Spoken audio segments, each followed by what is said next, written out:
दोस्तों नमस्कार, ये है मार्गदर्शन फॉर सिविल सर्विसेज। मैं अनुराग चौधरी। दोस्तों एनसीईआरटी श्रृंखला के अंतर्गत आज के वीडियो में आप पढ़ेंगे छठवीं कक्षा के विज्ञान का अध्याय 7 पौधों को जानिए।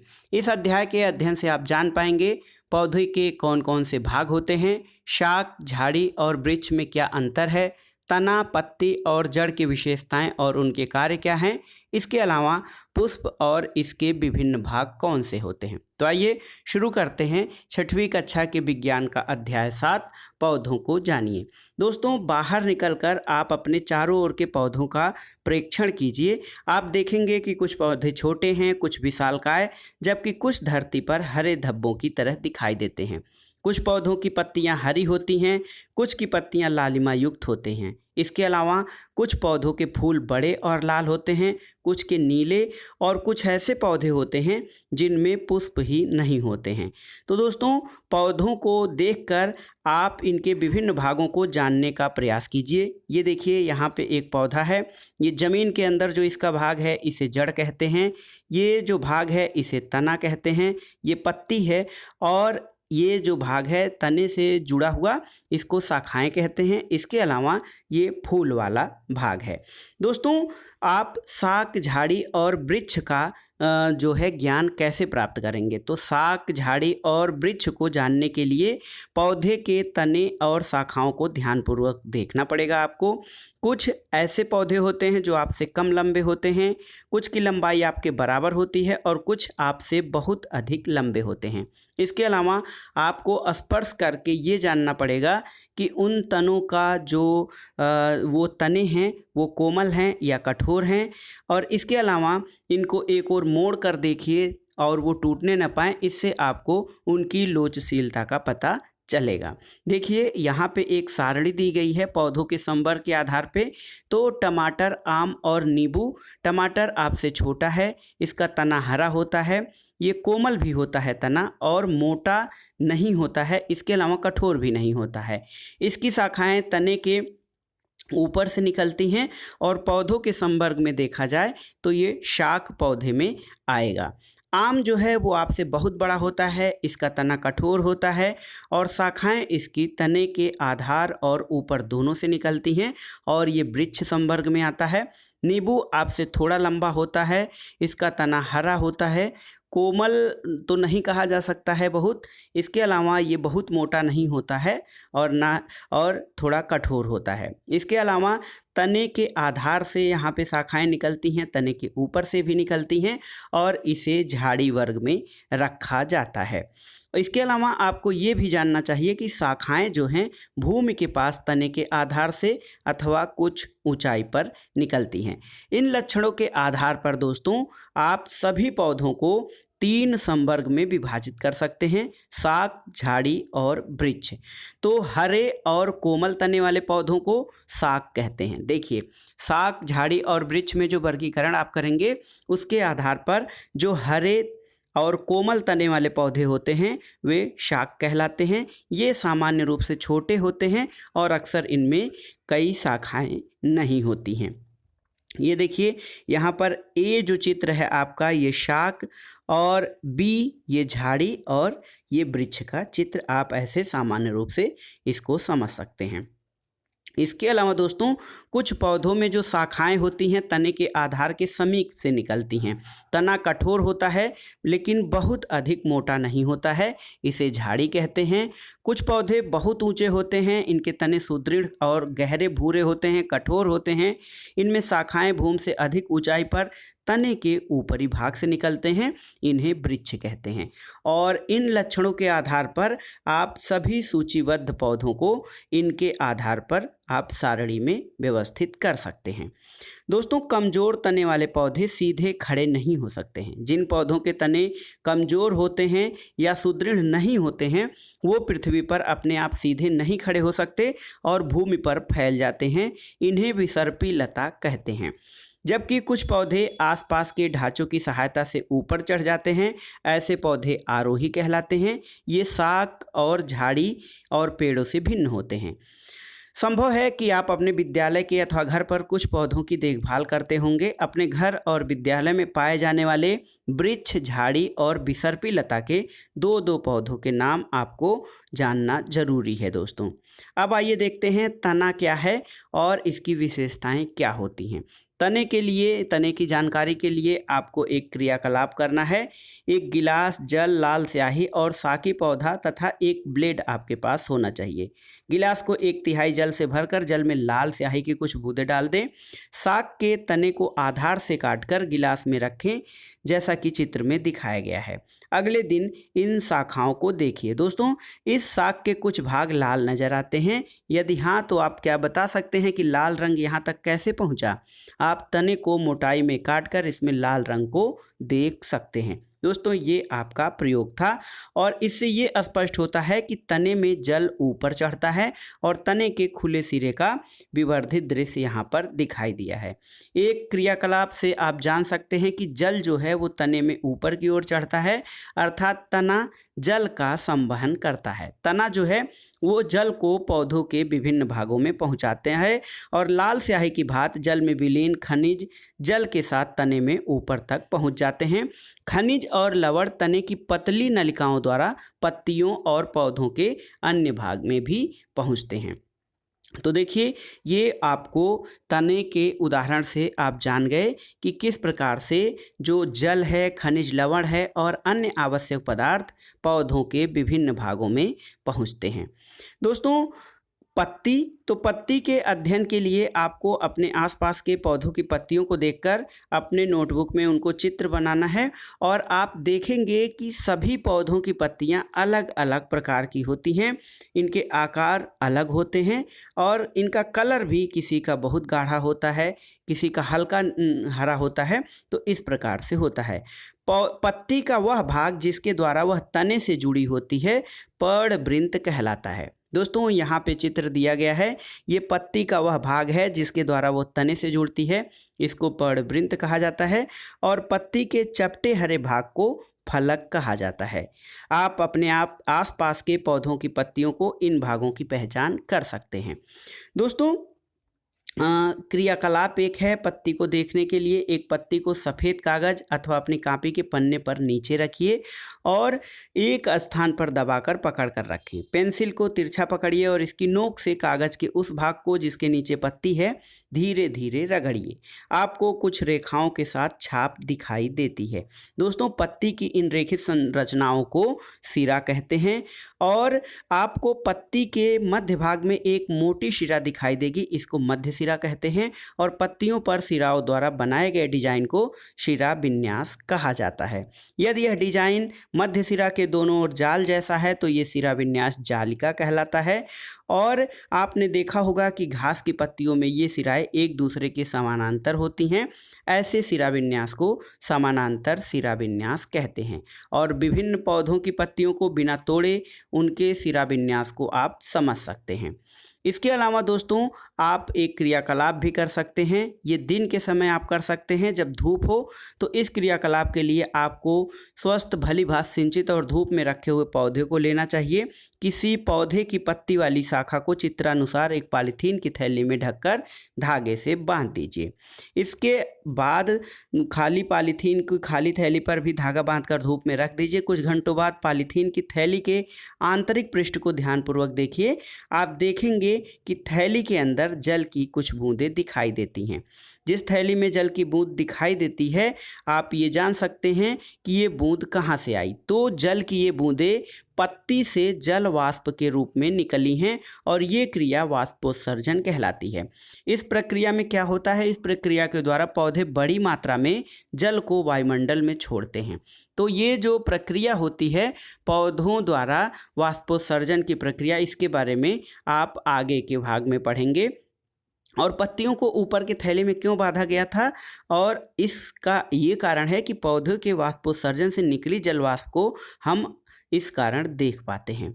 अब दोस्तों, इसके अलावा आप जो है देखते हैं कि जो आप प्रकाश संश्लेषण, वाष्पोत्सर्जन के अलावा आप एक प्रक्रिया प्रकाश संश्लेषण के बारे में जानेंगे दोस्तों। तो प्रकाश संश्लेषण क्या है? देखिए, आलू में मंड पौधे के अन्य भागों से एकत्रित होता है और पत्तियां जो हैं प्रकाश और हरे रंग के प्रकाश की उपस्थिति, हरे रंग के एक पदार्थ की उपस्थिति में अपना भोजन बनाती हैं। इस प्रक्रिया में जल और कार्बन डाइऑक्साइड का उपयोग करती हैं। इस प्रक्रम को प्रकाश संश्लेषण या फोटोसिंथेसिस कहा जाता है। दोस्तों, प्रकाश संश्लेषण प्रक्रिया क्या है?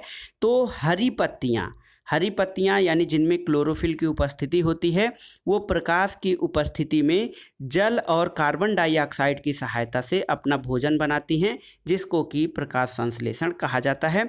और इस प्रक्रिया में ऑक्सीजन वायुमंडल में निष्कासित होती है और पत्तियों द्वारा संश्लेषित भोजन पौधे के विभिन्न भागों में मंड के रूप में संग्रहित हो जाता है।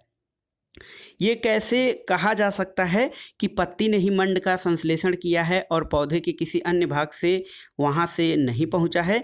ये जानने के लिए आप कुछ क्रियाविधि दोहरा सकते हैं। एक गमले में 2 दिन के लिए अंधेरे कमरे में एक पौधा रखना है। पौधे की एक पत्ती के आंशिक भाग को दोनों ओर से काले कागज़ से ढक देना है और अब पौधे को पूरे दिन के लिए सूर्य के प्रकाश में रख दीजिए। आंशिक रूप से काले जो कागज़ से ढकी पत्ती को तोड़कर इसमें मंड का परीक्षण कीजिए। आप देखेंगे कि पत्ती का वह भाग जो सूर्य के प्रकाश में था, जिसमें मंड उपस्थित है, लेकिन काले कागज से ढके भाग में नहीं। इसका अर्थ ये है कि पत्ती के प्रकाश की उपस्थिति में पत्ती सूर्य के प्रकाश की उपस्थिति में मंड का संश्लेषण करती है। अब तना के बाद आइए देखते हैं जड़। तना और पत्ती के बाद जड़। तो दोस्तों, जड़ जो है वो किसी भी पौधे का आधार होता है और पौधे का ये भाग मिट्टी के अंदर होता है। आप एक प्रयोग कर सकते हैं। बगीचे में किसी खरपतवार के एक जैसे 2 पौधे सावधानी से उखाड़ना है। ध्यान रखें कि उनके जड़ों को कोई नुकसान न हो। खरपतवार के एक पौधे को गमले में मिट्टी लगाकर लगा दीजिए, दूसरे पौधों की जड़ों को काट दीजिए। अब इसे दूसरे गमले में लगा दीजिए। इसमें नियमित रूप से जल दीजिए। 1 सप्ताह बाद इनको देखिए। दोस्तों, पौधों में नियमित रूप से जल दिया गया, लेकिन एक की जड़ नहीं थी, तो वो पौधा जो है वो चल नहीं पाएगा, यानी सूख जाएगा। जिस पौधे में जड़ है वो जल और मिट्टी से जो आवश्यक खनिज पदार्थ हैं उनको लेकर वो अपना वृद्धि और विकास करता रहेगा। दोस्तों, इसके लिए एक क्रियाकलाप है। मक्का और चने के बीज, रुई, कटोरी और जल 2 कटोरियाँ लीजिए। इसमें भीगी हुई रुई रखिए। एक कटोरी में चने के 3-4 बीज और दूसरी में मक्का के दाने रखिए। जल डालकर रुई को हमेशा नम रखिए जब तक कि बीज अंकुरित होकर नवोद्भिद नहीं बन जाएं। 1 सप्ताह बाद उन्हें खींचकर रुई से बाहर निकालने का प्रयास कीजिए। नवोद्भिद सरलता से रुई से बाहर खींच आता है और हमने देखा कि पौधों को भूमि से खींचकर आसानी से नहीं निकाल पाते, इन्हें मिट्टी से खोद कर निकालना पड़ता है। जड़ें जो होती हैं इनका कार्य क्या है? तो जड़ों का कार्य जो होता है वो एक तो मिट्टी से आवश्यक खनिज पदार्थ और जल को पौधे के विभिन्न भागों में पहुंचाती हैं, और दूसरी चीज़ ये कि जड़ें पौधों को मिट्टी में मजबूती से जमाए या जकड़े रहती हैं। इससे मिट्टी में पौधे का स्थिरक कहा जाता है। तने और पत्तियां विभिन्न प्रकार की होती हैं। जड़ों में भी विभिन्नता दिखाई देती है। दोस्तों, सभी जड़ें एक समान नहीं होती हैं।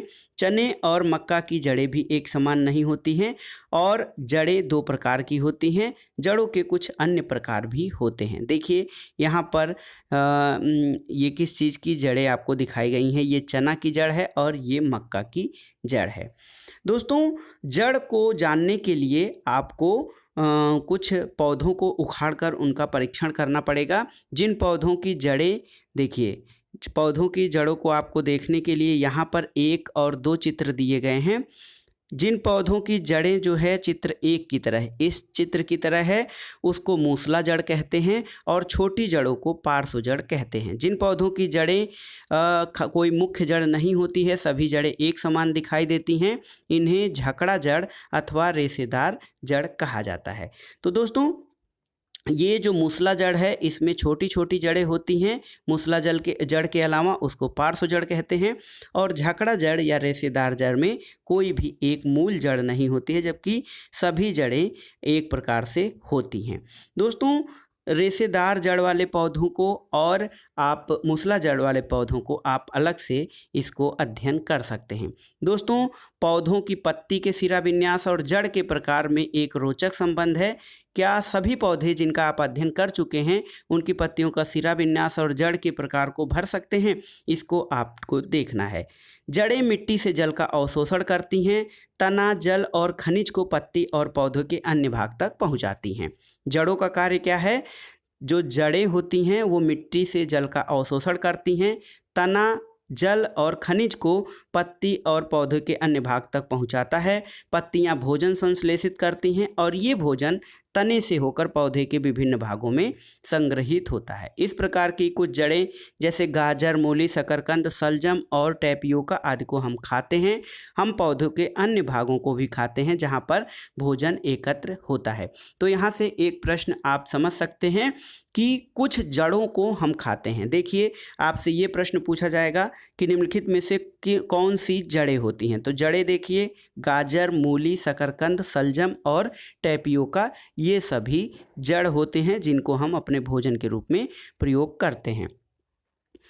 देखिए दोस्तों, जो तना होता है ये दो तरफा मार्ग की तरह होता है, क्योंकि तने से कुछ पदार्थ ऊपर की ओर जाते हैं और कुछ पदार्थ नीचे की ओर आते हैं। तो तने का जो कार्य होता है वो द्विमार्गी होता है। अब आइए पुष्प के बारे में या फूलों के बारे में अध्ययन करते हैं। गुलाब के पौधे को 3 आरेख चित्र में दर्शाए गए हैं और देखिए यहाँ पर आप गुलाब को पहचान सकते हैं फूल के माध्यम से। तो फूल जो है वो पहचान का एक माध्यम होता है। रंग बिरंगे पुष्प होते हैं। घास, गेहूँ, मक्का, आम अथवा जो है अमरूद के फूल भी देखे होंगे। दोस्तों, एक क्रियाकलाप करना है आपको।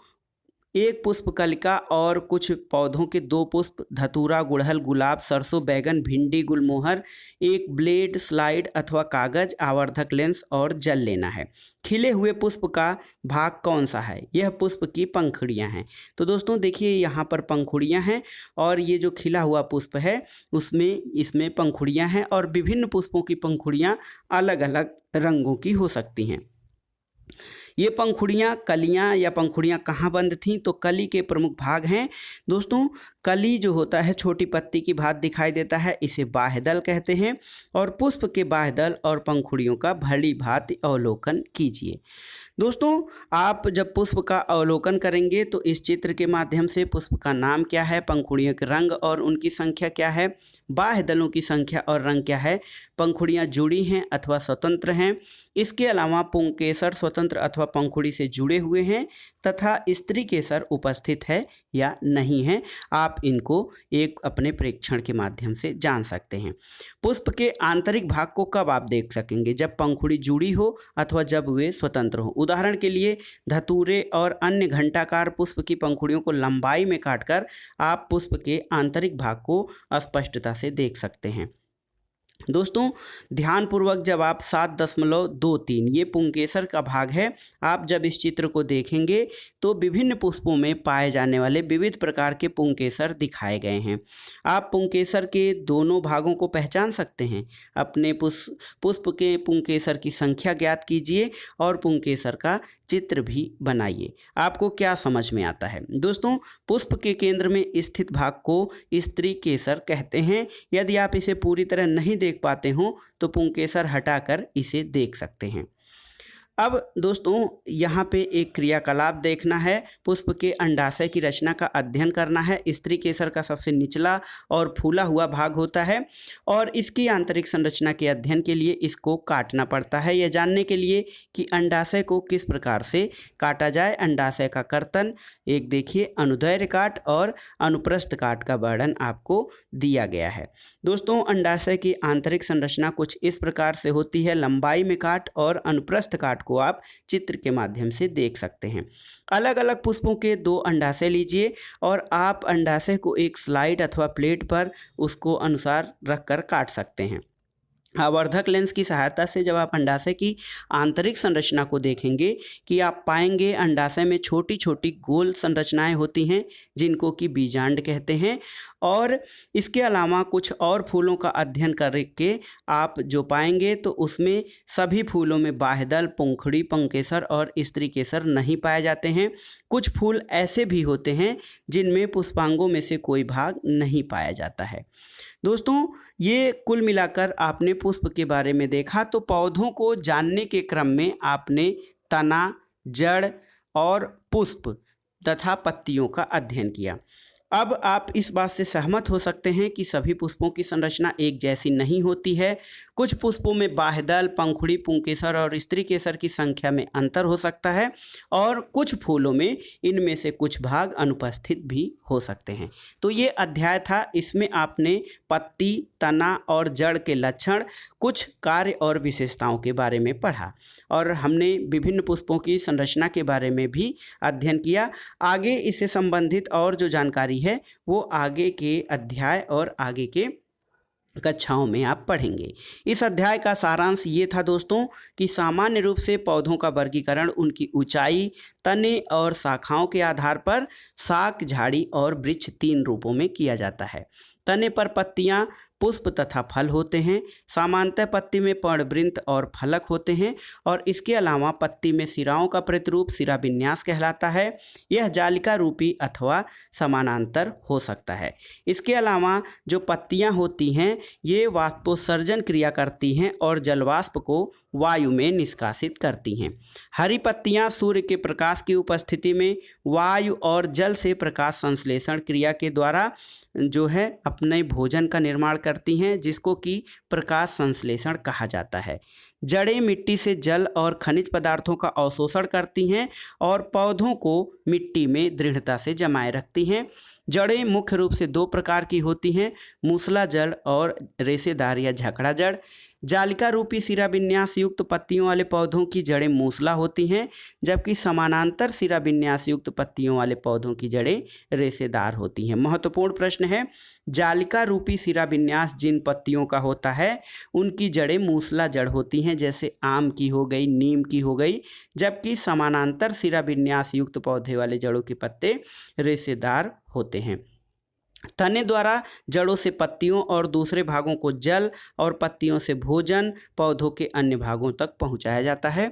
इसके अलावा पुष्प के जो विभिन्न भाग हैं वो बाह्यदल, पुंखड़ी, पुंकेसर और स्त्री केसर। तो आपने ये पढ़ा 6वीं कक्षा के विज्ञान का अध्याय 7, पौधों को जानिए। मोटे तौर पे आप पौधों को पहचान गए होंगे, पौधों के जो भाग होते हैं उनके बारे में आपको जानकारी मिली। जो जड़ है, तना है, पत्ती है, इसके अलावा फूल, इनके संबंध में आपने संक्षेप में जानकारी प्राप्त किया। वीडियो आपको कैसा लगा हमें कमेंट बॉक्स में ज़रूर बताइएगा। वीडियो को लाइक करें, शेयर करें और इस चैनल मार्गदर्शन फॉर सिविल सर्विसेज को सब्सक्राइब करें। वीडियो देखने के लिए धन्यवाद। नमस्कार।